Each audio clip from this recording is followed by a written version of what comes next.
Здравейте всички! Днес отново ще направя кратък технически анализ на SPX и на 11-те подсектора за изминалата седмица и какво да очакваме за следващата седмица.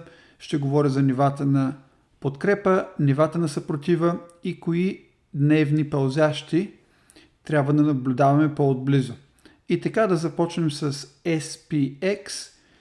След като в понеделник пазара тръгна надолу, се отблъсна от 100-дневната средна, ето тази оранжева линия, която виждате тук, която отново изигра ролята на подкрепа за сетен път.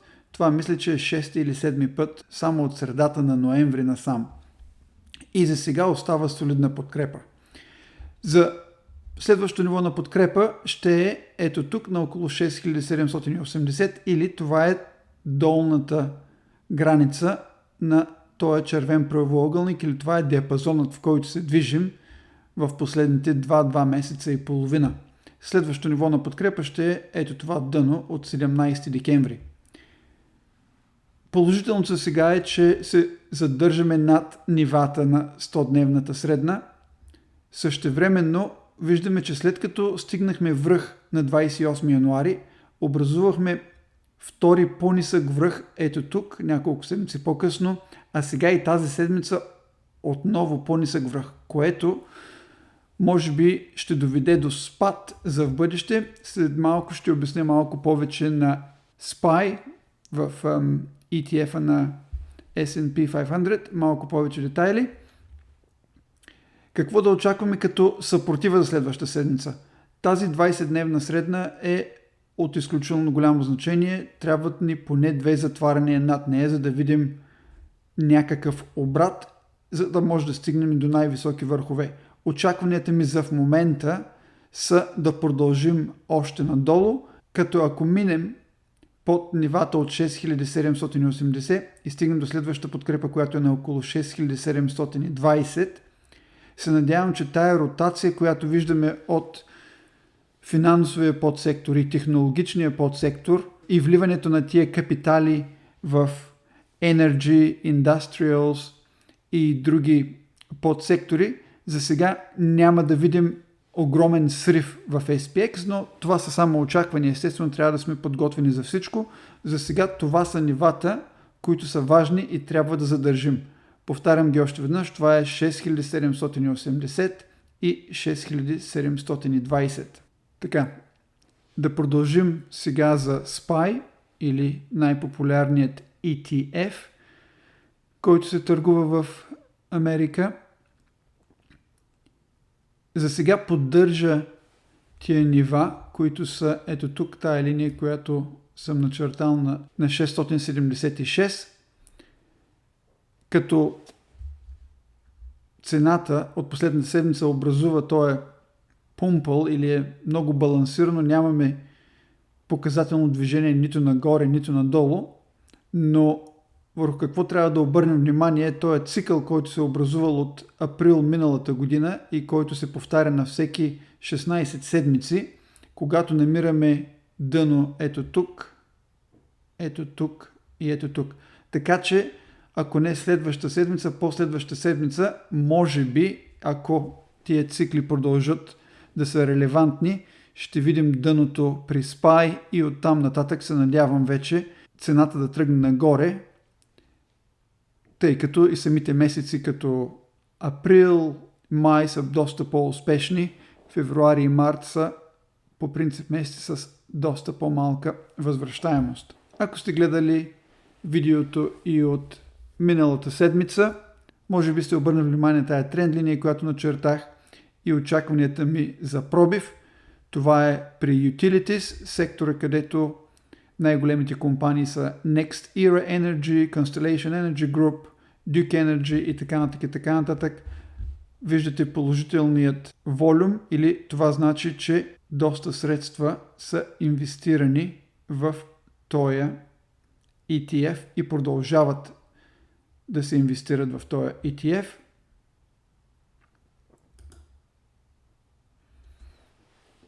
Следващият, това е подсектора енергетика или Energy.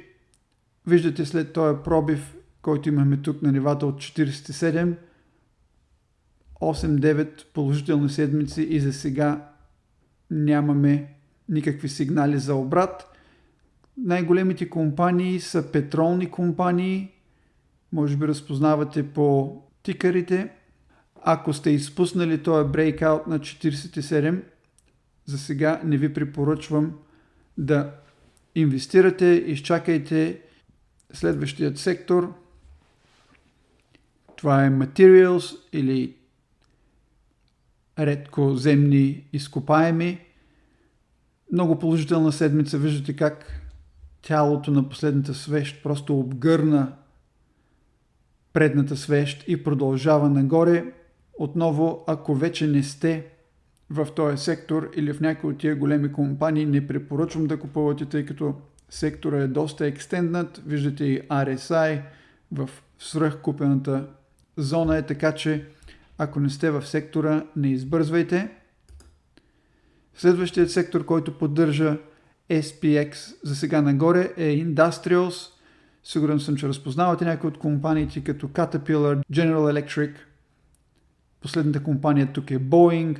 При този сектор също се наблюдава вливания на капитали. Вижда се по обемните барове, ето тук долу. Следващият сектор, който поддържа SPX нагоре, това е Consumer Staples.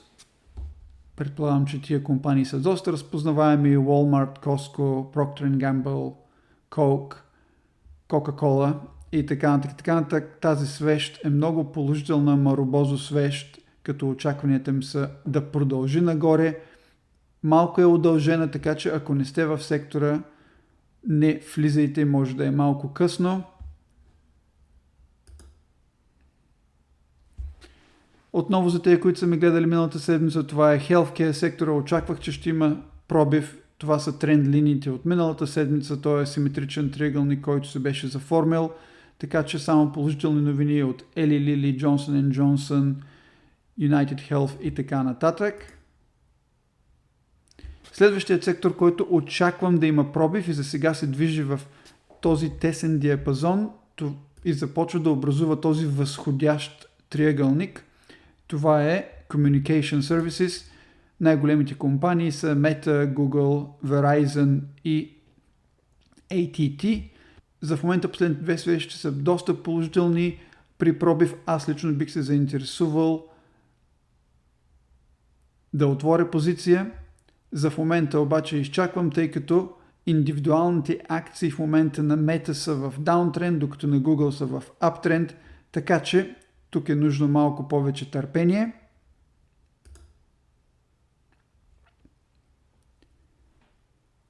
Real Estate сектора, пробив на тая тренд линия, според мен все още може би е рано за вход, тъй като ще видим как ще реагира, когато достигне първият годишен пивот, който е на ниво от 44, ето тук. Но, подобно на предните сектори, виждаме доста големи суми да бъдат вкарвани в този ETF.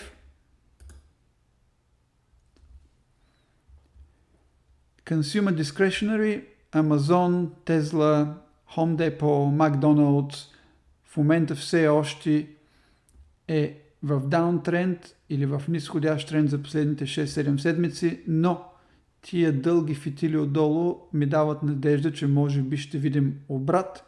За в момента, докато не пресечем тая 20-седмична средна, тая синя линия, само наблюдавам този сектор. В момента не се интересувам от отваряне на позиция. Финансовият сектор, виждате, доста по-очевидно е тук нисходящото движение. За сега се задържа на тая червена линия, която бях начертал преди няколко дни. Тия нива тук от около 51-52. Въпреки спада през седмицата, видяхме, че цената се върна. Може да видим отскок, но вижте този обем, който е търгуван през седмицата, колко е негативен, така че и да видим отскок следващата седмица. За в момента този сектор трябва да се избягва. Най-големите компании са Berkshire Hathaway, JP Morgan, Visa, Mastercard и така нататък.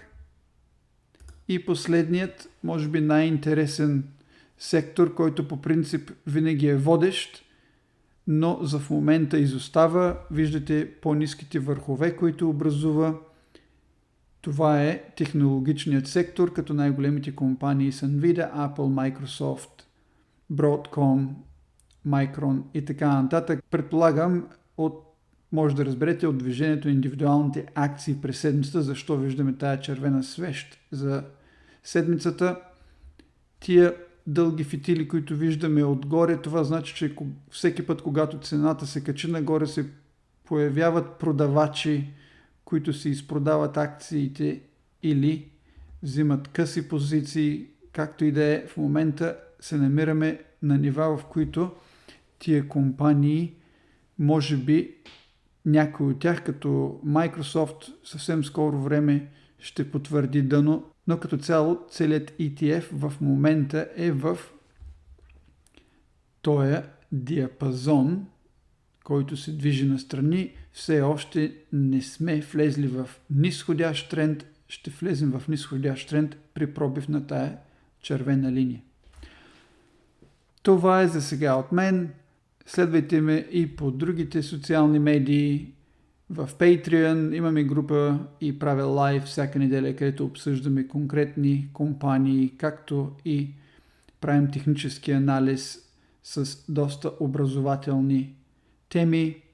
YouTube, където помествам повечето видеа, Facebook, Instagram, както и българският и английският Twitter. Пожелавам ви приятен уикенд и много успешна седмица!